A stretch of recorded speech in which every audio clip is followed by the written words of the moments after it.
James, let's start first of all. It's a pleasure to be joining you. You're one of my favorite teammates of all time, so it's good to see your face.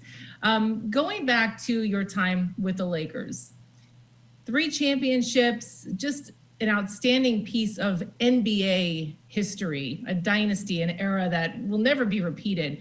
What stands out to you the most about those years in the purple and gold? Well, Jamie, it's good to be with you as well. Those were some memorable years, and really the startup years of what Showtime started to be. Magic came 79, 80, won a couple of championships. Then I came in 82. But one of the things that we were not able to do was beat the Celtics. The Lakers had horrible history going back to the Jerry West, Wilt Chamberlain, Elgin Baylor days. I think it was 7 or 8 finals the Lakers lost to the Celtics. And then in 1984, we got a chance to meet them again. And we lost in 84. So I started to believe that, damn, maybe there is some leprechaun or some luck in Boston. So beating them in 1985, I think was the biggest championship in Laker history.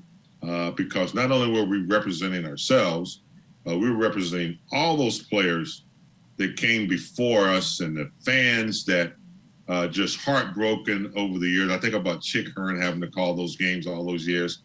So that's what it meant, and that's when Showtime started. And then we were able to repeat in 1982, one of my personal best. So beating the Celtics, repeating, and then the birth of Showtime later, followed by the three-peat, Phil Jackson, Shaq, and Kobe, and that dynasty part of it. Do you have to this day still sort of an adverse reaction when you see that Celtic green or you see like a leprechaun? I feel like you do. I do, because I'm still heartbroken by the championship that got away in 1984. We had arrived in Boston, coming off a series with the Phoenix Suns, and our goal was to go in and steal one game. And we won that first game. We had already mission accomplished. But, Jamie, we had a chance to win game 2. And in 1984, it was my first time in the finals because I suffered an injury the year before and didn't even see the playoffs.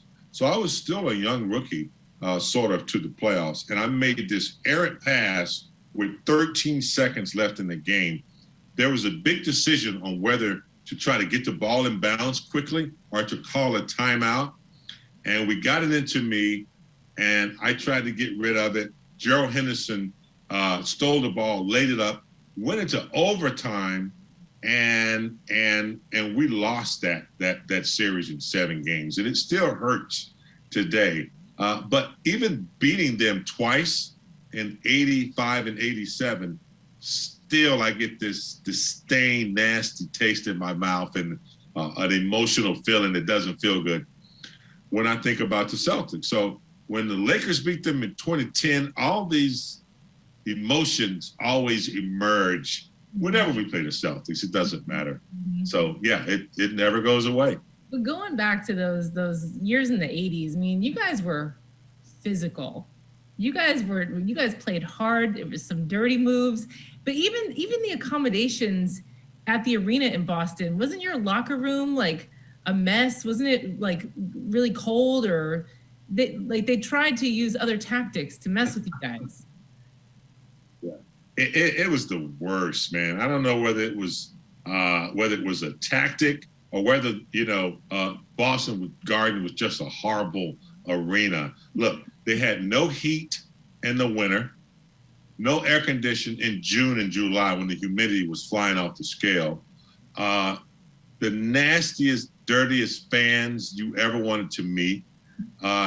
You couldn't even relax in your own hotel room because they were calling you all night long. Even if you told the operator to deny all your calls, they were in on it too. Fire alarms going off all throughout the night. The locker rooms, showers, were about 6 feet tall max. So you imagine a Kareem in their shower. I mean, it was a horrible place to go. We hated it, and that's gave us incentive to go in there and do what we had to do. But yeah, the Boston Garden by far was the worst arena I've ever seen in my life. Well, one of the greatest rivalries in sports because of all of those things that you just mentioned. Before you were doing the worthy clap and the defensive slides and smoking stogies on TV after beating the Celtics as a broadcaster now, you were working, and sometimes with me, LTV on KCAL9 when KCAL9 had the Laker games back in the day. What did you enjoy about that period of your career, working at KCAL9 and still, being part of a broadcast for the Lakers? Oh, Jamie, it was the beginning of what I call like a great career for me. Never thought I'd be on TV after retiring. Fell into the job, started working on Melrose on the Paramount lot with Pat Harvey and oh my goodness, Alan Massengale, all the producers over there. Then we moved over to Sunset, and then you and I started working out in Laurel Canyon out at the CBS lot there, and yeah, that's where I learned my trade. When you first did you know what you were doing, or were you just like? At the beginning, I sucked terribly.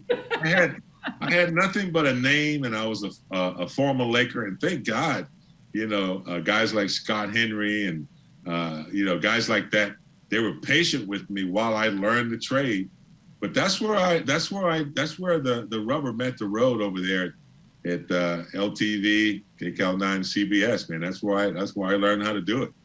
Well, James, I don't think you've ever sucked at anything. So I don't believe you when you say that, because you have just had such an incredible life, such an incredible career, from being a standout in Gastonia, North Carolina, to being such a stud at Carolina, where they retire your number 52 in the rafters.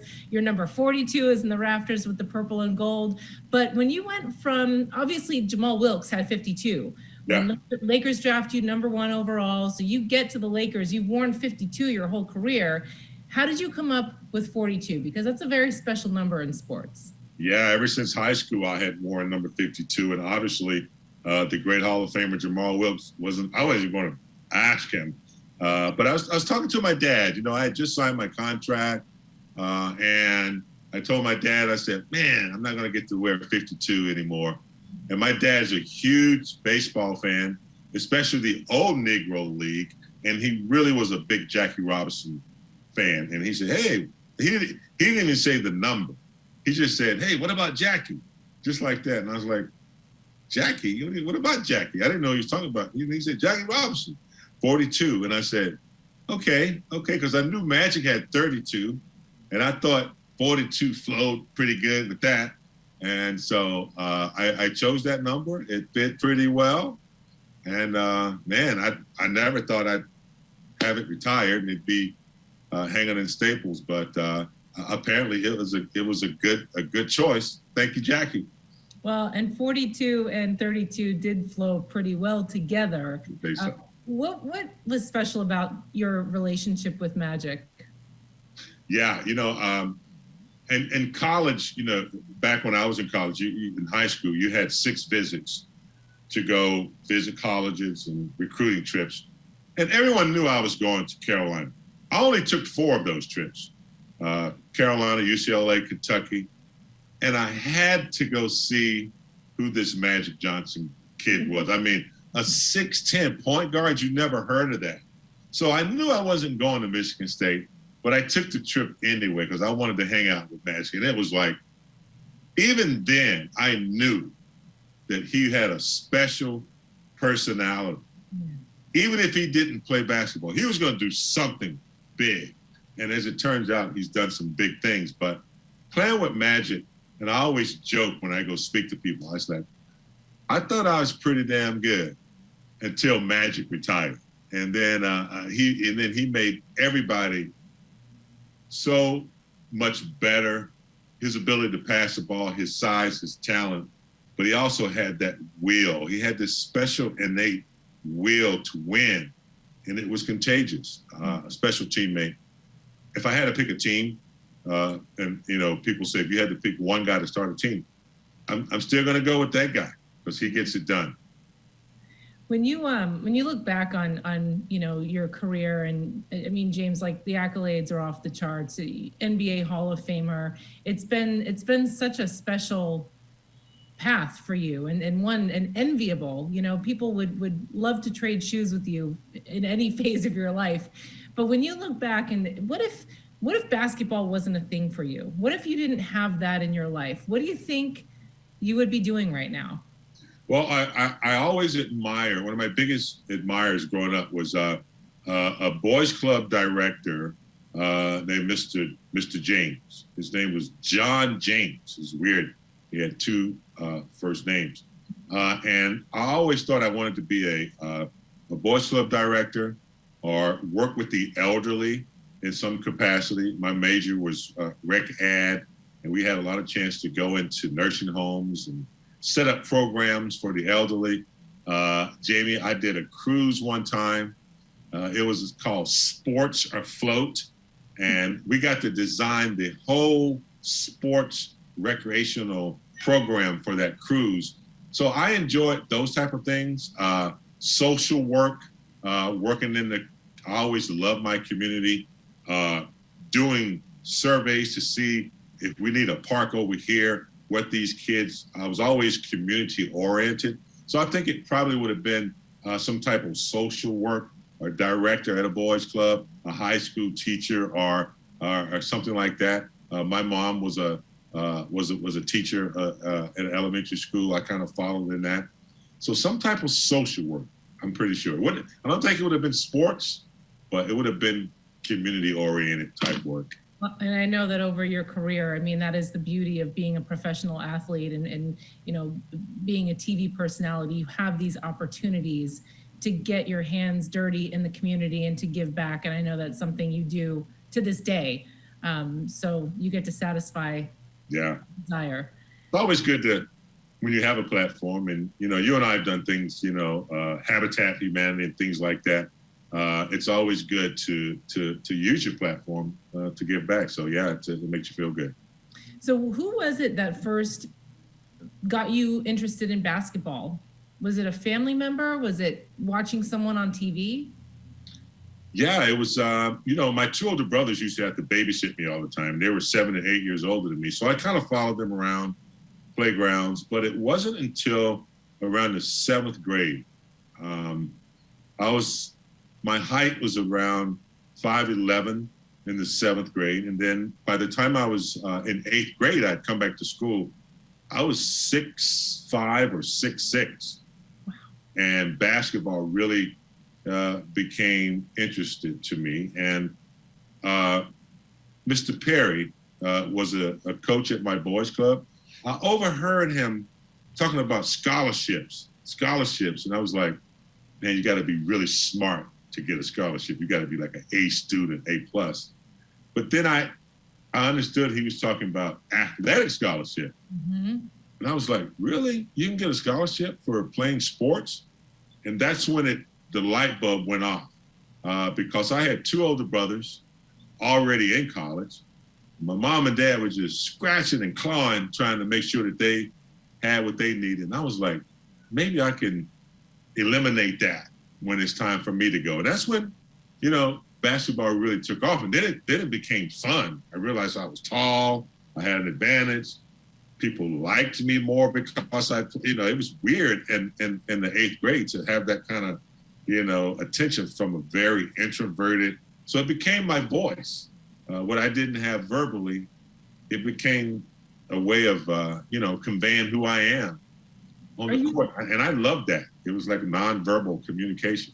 Are you saying that you were introverted at that age? Very much so. Because I was tall, I was awkward, I was shy, I was the youngest. My brothers were way older than me, so I didn't really have an attachment to them.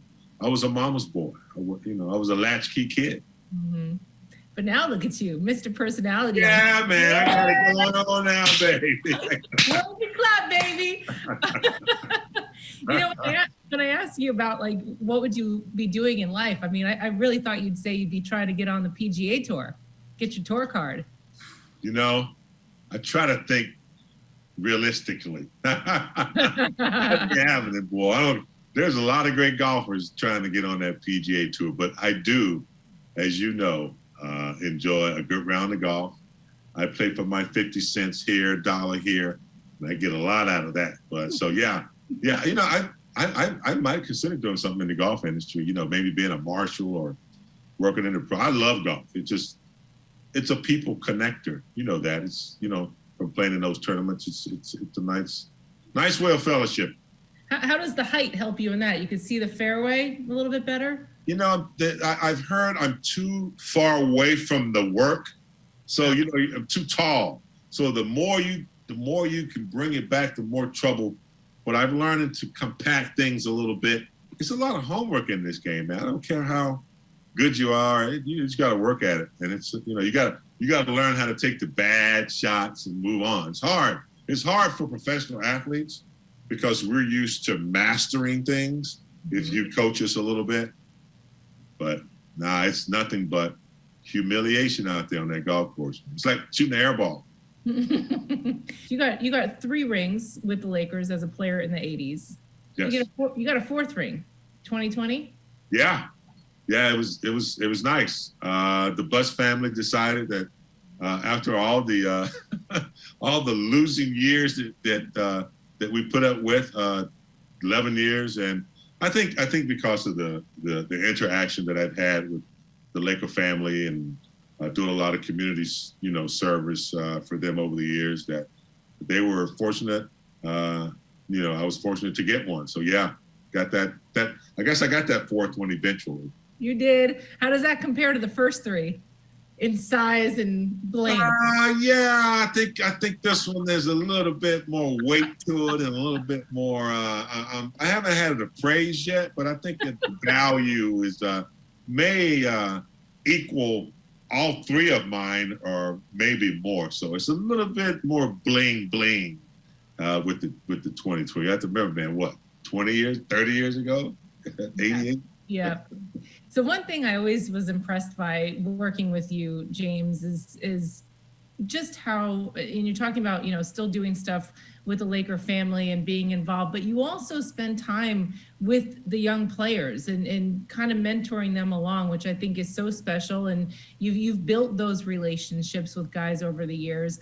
You had a nice relationship with Kobe as well. What do you think about Kobe's legacy and just how much he meant to the city of Los Angeles? Man, miss him every day. You know, did have a slight unique relationship with Kobe. You know, I remember, Jamie, it was his last year in the league. It was like his 19th year. And I get a call from Gary Vitti, and he said, Kobe would like to meet you in the gym in the morning. And I didn't know what for. And I was like, what's going on? So, I was working with Byron Scott at the time, helping Julius Randle and Larry Nance and some of the bigs. And all of a sudden, Kobe wanted to come in, and he wanted to know a little bit more about footwork. And I was blown away because I had watched him play for 19 years. I had seen him pretty much demonstrate everything I've ever done and everything I could do, but he was still searching for knowledge. He'd gotten a little older. He was trying to figure out. And then he told me that when he lived in Italy, his dad used to get VHS tapes and beta tapes. I know you don't know anything about data and VHS, and he demonstrated a move that he said he learned from me by looking at one of those Celtic tapes a long time ago. And then he went and did it. It was like a kind of up and under move. And I was just standing there like blown away at this guy's knowledge and his approach to the game. That's just basketball.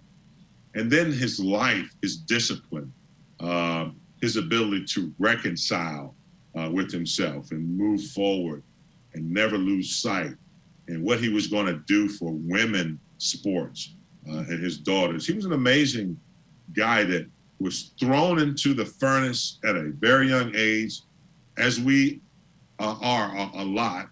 And he had to go through a lot of bumps and bruises. Derek Fisher started over Kobe. He didn't come in quite celebrated as Garnett or LeBron and start right away. He had to learn through hard work and discipline. And that's what I love about him. And then he arrived at a place where he was arguably one of the best that's ever played the game. Oscar, for short stories, where he was teaching everybody, including the WNBA. So we miss him, but boy, did he leave a legacy that will last for a very long time. Mm-hmm. When people see you out and about, I mean, obviously in LA, Laker fan base, people know James Worthy, but when people see you out, they see this, large man. Did they ever mistake you for someone else, another athlete? Yeah, especially TMZ. Oh, really? Yeah, like at least 3 times, man. I almost knocked the camera out of the guy's face one time. Like they pop out from behind a telephone pole and they're like, hey, John Sally, how was it like playing with the bad boys? How's Isaiah Thomas? And one time I looked at the guy and I said, you stupid blank. But yeah, John Sally most of the time around LA, but everywhere else, Chick Hearn's nickname still stands. It's big game, whether I've been New York, LA, North Carolina, that's usually it. But sometimes these idiots, sometimes they don't know who they're not sports camera people. They just, it's John Sally. It's a big black dude. It must be John Sally. Pisses me off, man. I do want to ask one more. Give me a Chick story. Give me a good Chick story. We're so blessed in LA to have legends like that in our history. Man, Chick was from the old school Chicago. He reminds me of my grandfather. My grandfather would still say something like, those Oriental people. And I'd be like, no, Grandpa, you can't say that. You can't say that anymore. He's Asian. So Chick came from that kind of flavor. So we always had to correct him on things. But, Chick was an amazing man. I can't even say some of the stories. It's just too radical. But one thing I did learn from Chick is that, his professionalism, up at 5 every morning, he was on time. And then his isms, one of them came from my mother. My mom loved Chick Hearn. She would stay up on the East Coast late, 10:30, just to listen to. She never heard anything like that, the way he called the game. And one thing she loved in particular was when the game was over, it was closing, the eggs are cooling, the lights are out in the refrigerator. So when we came to Charlotte, when the Hornets franchise opened, my mom would cook a bunch of food and bring it to the arena. And so her and Chick just became friends. And she said, the Jell-O is jiggling. And he started to use that. And somewhere I found it. He was receiving an award, and he said, the Jell-O is jiggling. I got from Gladys Worthy. So that is a true story. So whenever I hear that, that's from my mom. I did not realize that was from your mom. That's amazing. She loved him. She got the big satellite in the backyard. Do you remember those big? Just so she could watch. She watched the games, but she loved listening to his craziness on the air. Oh my God, that's so great. Yeah. That is so great.